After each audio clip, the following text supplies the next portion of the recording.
Maksud gua ada masyarakat yang melaporkan fakta, tetapi malah kagak jelas balasannya.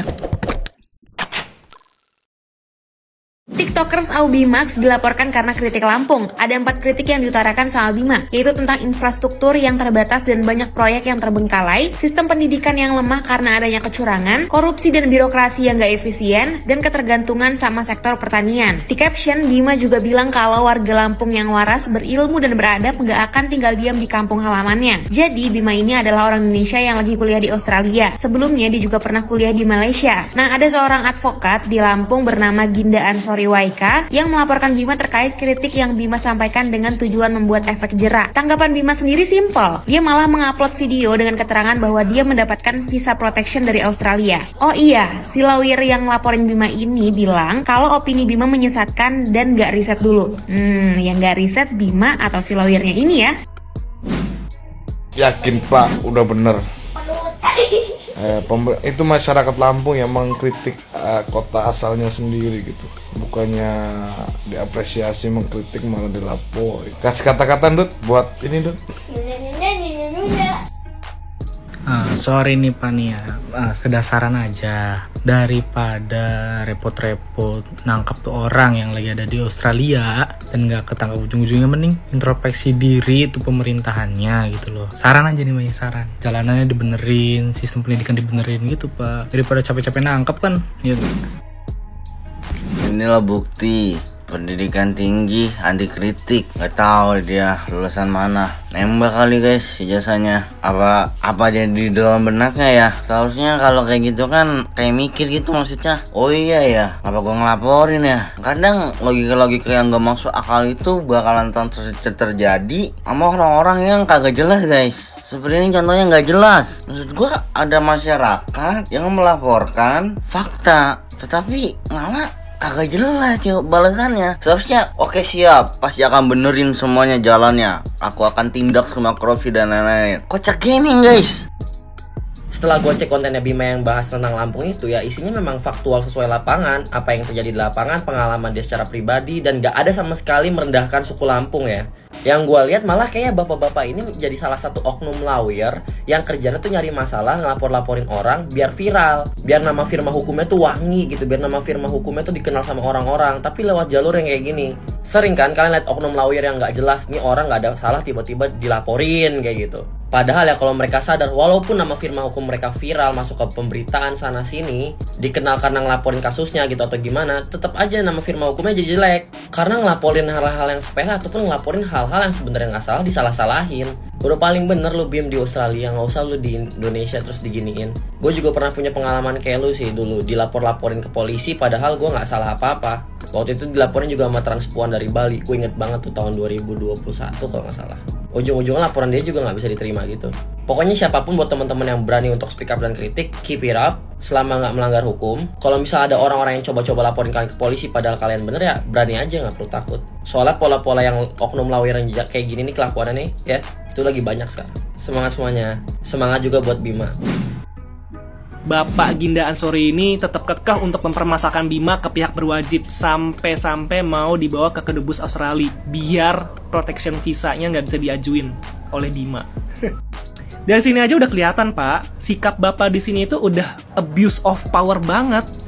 Bapak menggunakan power Bapak sebagai seorang tim hukum Gubernur Lampung periode 2019-2024 untuk menjegal anak muda yang berusaha peduli sama kampung halamannya sendiri dengan cara mengkritik. Ironi banget. Masalahnya, Bapak itu nggak konsisten dari awal. Yang Bapak permasalahkan di awal itu katanya kritiknya tidak relevan. Terus berujung ke laporannya isinya soal penghinaan suku Lampung dari kata dajalnya Bima. Nah, terus sekarang mau ngejegal hak anak orang biar dapetin kewarganegaranya di sana. Buat apa? Itu udah jauh dari apa yang Bapak permasalahkan dari awal. Kan permasalahan ini kan soal kritiknya Bima. Kok tiba-tiba jadi ngejegal hak kehidupannya anak orang gitu loh. betul. Apakah ini sikap dari seorang aktivis berpuluh-puluh tahun? Apakah ini sikap dari seorang dosen yang berpendidikan? Apa yang Bapak lakukan ini bukan soal keadilan, tapi ini soal kekuasaan yang Bapak punya, yang mungkin dekat dengan penguasa, lalu Bapak bisa melakukan segalanya untuk ngejegal siapapun yang mengkritik pedas pemerintahan Lampung di sana. Ya kalau nggak kayak gitu ya ngapain dilaporin? Seperti yang saya bilang di video sebelumnya aja,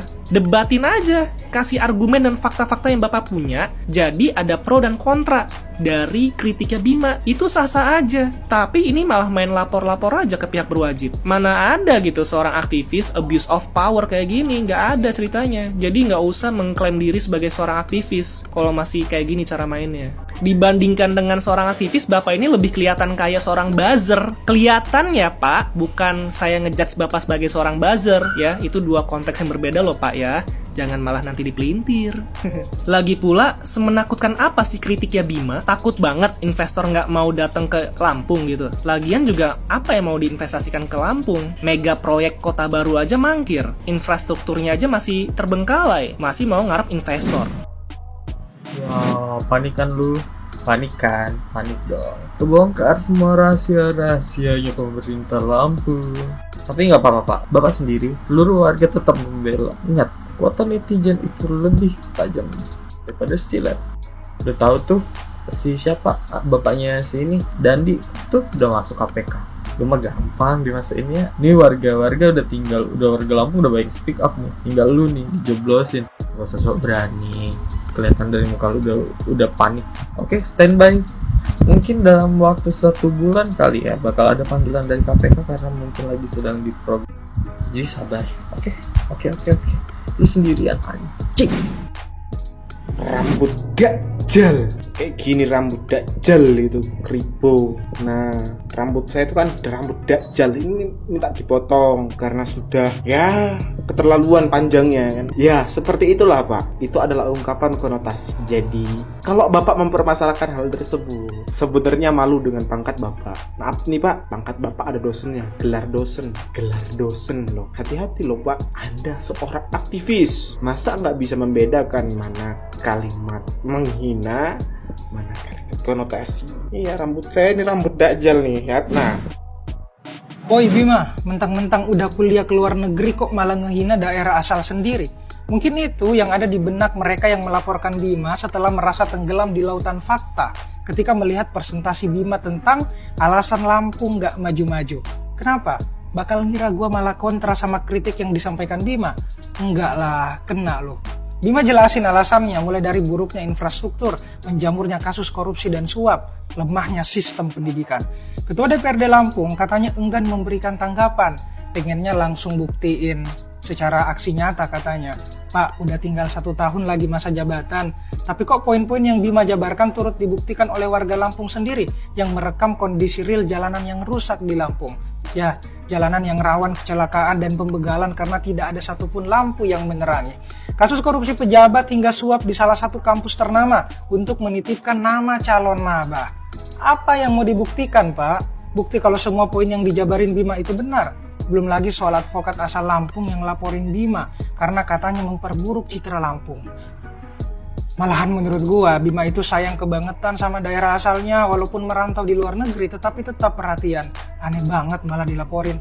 Kita semua adalah Bima, ingin menyampaikan sesuatu yang mana mesin pendorongnya adalah rasa cinta dan peduli. Namun takut, selamat datang di era bungkam suara. Share ya, debat tetap pakai adab. Udah mah anti kritik gitu ya, nggak berbenah diri. Terus sekarang ngekriminalisasi orang yang cuma jelasin fakta. Ini terus dia ada mau ngajuin protection visa atau apa itu karena merasa terancam gitu ya anggapannya kan. Sekarang dia malah mau menggagalkan itu. Padahal aku nggak tahu ya apakah mungkin dia nggak tahu maksudnya dari protection visa itu atau gimana. Padahal kalau dia jelas-jelas ingin menggagalkan itu, berarti kan malah Bima itu semakin terancam kan. Kalau semakin terancam bukannya malah semakin besar kemungkinan buat dia dapat visanya itu ya. Aku nggak tahu lah sumpah. Ini si bapak ini tuh padahal dosen kayak gak ada kerjaan banget. Daripada gitu kan mending lu riset kenapa kayak jalan-jalan di Lampung tuh masih banyak yang rusak gitu loh.